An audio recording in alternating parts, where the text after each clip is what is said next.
मिलाद छो था मल्हायो असहाबन कोन मल्हायो अहल बैतन कोन मल्हायो अज तमा तोखे अल्लामा हिजर मक्की रहमतुल्लाह अलैहि किताब लिखियो जे किताब जो नालो नेमतुल कुबरा जो सुभान अल्लाह अल्लामा जलालुद्दीन सियोती लिखियो टोटल आलिमन पंजे किताबन जे अंदर लिखंदा हजरत अबू बकर सिद्दीक तो चवे जेके मुझे महबूब जे मिलाद में हिकड़ो दरहम यानी हिकड़ो रुपयो खर्च कंदो हजरत सैयदना अबू बकर सिद्दीक तो चवे क़यामत वारे दिहाड़े जन्नत में मूसा गड्ड हूंदो अब यह मिलाद ना बियो छाए जो सुभान अल्लाह हर दौर जी पंहिंजी अबू बकर जे दौर में कीअं मिलाद मल्हायूं उमर फारूक जे दौर में कीअं पीरन जो पीर दिलबर दस्तगीर जे दौर में कीअं बाबा तव्हां झंडा था खणो झुमरियूं था पायो झंडन जी तोखे कहिड़ी ख़बर आहे बुखारी खोल अल्लामा गुलाम रसूल सईदी नेमतुल बारी शरह बुखारी जे शरह में लिखे थो जॾहिं नबी करीम दुनिया जे तख्ते ते आया उन टाइम ते हज़रत जिब्रील अलैहिस्सलाम 3 झंडा खणी आया जो सुभान अल्लाह बुखारी खोल मुस्लिम खोल सिहा सिता जा किताब खोल शरहन जे अंदर लिखियो पियो आहे हज़रत जिब्रील अमीन ये झंडा खणी आयो नबी करीम जे विलाद जे टाइम ते ओहे झंडा अची विया नबी करीम सल्लल्लाहु अलैहि वसल्लम जी अम्मा दी फरमाए जे जो नालो बीबी आमिना लखे लख मुबारक अमन आमिना खे जणियो जे बे आका मिठे मुस्तफा के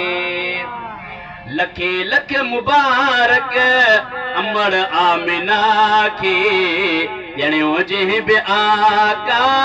मिठे मुस्तफा के इड़ी थी न थी दी कैसा भलाई जहिड़ी ज़ात जी जल खे मौला मिलाई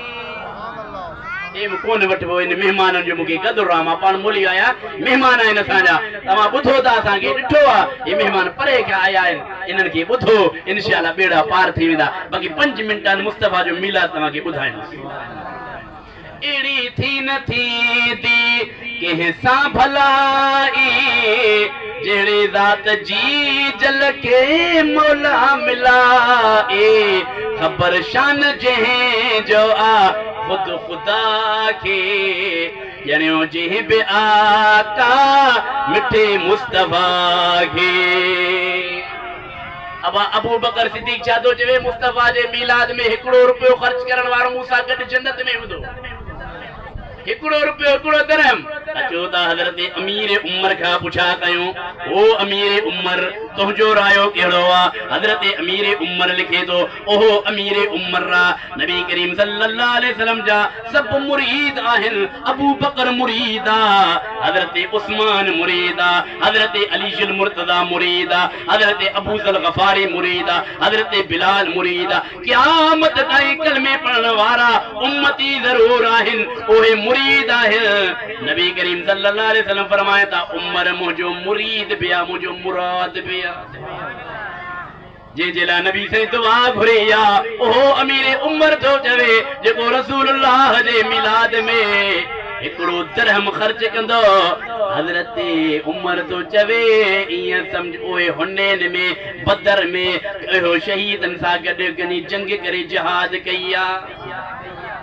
अब यह हज़रत फारूक आज़म जो चइनी साहबन जो रायो पंहिंजो आहे इहो मिलाद जो प्रोग्राम आहे रब जी थई मेहरबानी मिलाद करण वारा आका जे आमद सां दिल शाद करण वारा ईदूं त सबई पोथियूं हीअ ईद हक़ीक़ी आहे ईद उल फितर बि मुस्तफा जे सदके ईद उल अज़हा मुस्तफा जे सदके 27 रजब मुस्तफा जे सदके 15 शबान जुम्मो जेकी भी खुशियों मदीने वाले साईं जे सदके मिलियो ही ईद सभिन जो सरदार आहे इहा जेके ईदूं मिलियो इहा बि महबूब जे सदके जेकरे मां आयत दे अता जो तो अहले इल्म वारन के खबर आ यह आयत जी तशरीह अरबी ग्रामर में मां पढ़ा तमा समझ समझी न सकंदो तवा के महबूब जो मिलाद बुधाया। अम्मा आमिना दे फरमाए मुझो नबी रसूलन जो सरदार जदे मुझी बदन अतहर में आयो। अम्मा आमिना दे फरमाए पहरो महीनो घर में वेठी आया अचानक दरवाजो के खड़कायो। मन फिल बाब केरा दरवाजे ते इफ्ताउम बाब दरवाजो खुली वियो ॾिसां पियो हज़रत आदम अलैहिस्सलाम बीठो आ। ओ प्यारा आदम कीअं अचण थियो आ? अम्मा तुंहिंजे पेट में नबीन जो सरदार अची वियो आ। अॼु तोखे मुबारकूं ॾियण आयो आहियां। अल्लामा अहमद कस्तलानी अल मवाइब अल दुनिया जे अंदर लिखियो आ ॿियो महीनो थियो आ हज़रत शीत अलैहिस्सलाम आदम जो पुट आयो आ मुबारकूं ॾियण। हलंदे हलंदे आख़िरी महीनो थियो आ हज़रत ईसा अलैहिस्सलाम नबी करीम जे अम्मा के मुबारक ॾिनो। अम्मा जी फरमाए जॾहिं नबी करीम दुनिया जे तख़्ते ते आया खरज मिन्नी नूर मूंखे ईअं महसूस थियो त मुंहिंजे बदन मां नूर जो ज़हूर थी वियो। बदनी अतहर मां नूर जो ज़हूर थी वियो जीअं मदीने जो मीर सल्लल्लाहु अलैहि वसल्लम जीअं दुनिया जे तख़्ते ते आया अचण सां सिर्फ़ सजदे में रखियूं रब्बे हबली या उम्मती रब्बे हबली या उम्मती। ओ मुंहिंजा रब मुंहिंजी गुनहगार उम्मत जी पारत दई इश्क में पेर न पाईंदो जिसी उम्मत न छॾाईंदो। वाह मुझे हबीब जो प्यार गुनहगारन सां वाह मुझे हबीब जो प्यार गुनहगारन सां बिश्त में पेर न पाईंदो जिसी उम्मत न छॾाईंदो। वाह मुझे हबीब जो प्यार गुनहगारन सां।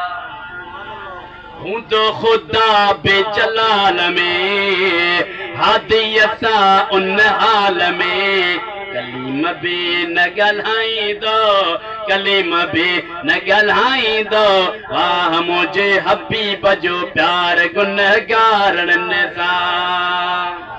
आखिरी गाल तव्हांखे ॿुधायां हज़रत मूसा कलीमुल्लाह अल्लाह नबी ना अल्लाह ताला जे दरबार में अर्ज़ कयो सुभान अल्लाह या रब मूंखे तौरेत ॾिनो अथई किताब 4 किताब आसमानी हज़रत मूसा अलैहिस्सलाम जे मथां तौरेत नाज़िल त मुंहिंजा रब तो किताब त ॾिनो अथई उनखे अव्वल खां वठी आख़िर ताईं पढ़ियो आहे। मूंखे कलीमुल्लाह सॾियो अथई वरी मुस्तफ़ा खे हबीबुल्लाह सॾियो अथई।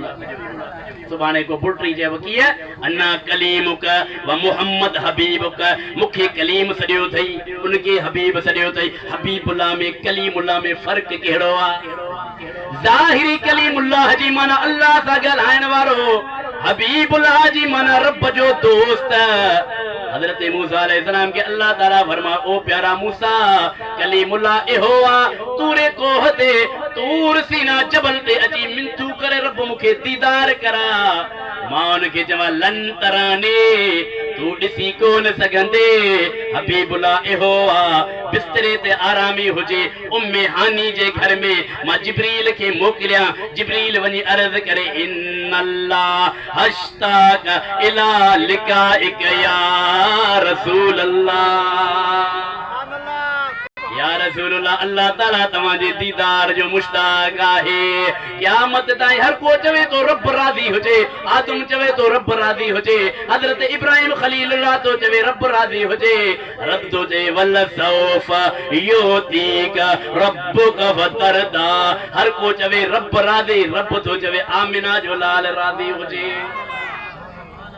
एड़ो हबीब मिलियो जो सुभान अल्लाह। मां नथो चाहियां त मूं वटि सोन चांदी ज़र हुजे थो घुरां तोखां त मिठेड़ा तुंहिंजी दर अॻियां मुंहिंजो घर हुजे। मां नथो चाहियां त मूं वटि सोन चांदी ज़र हुजे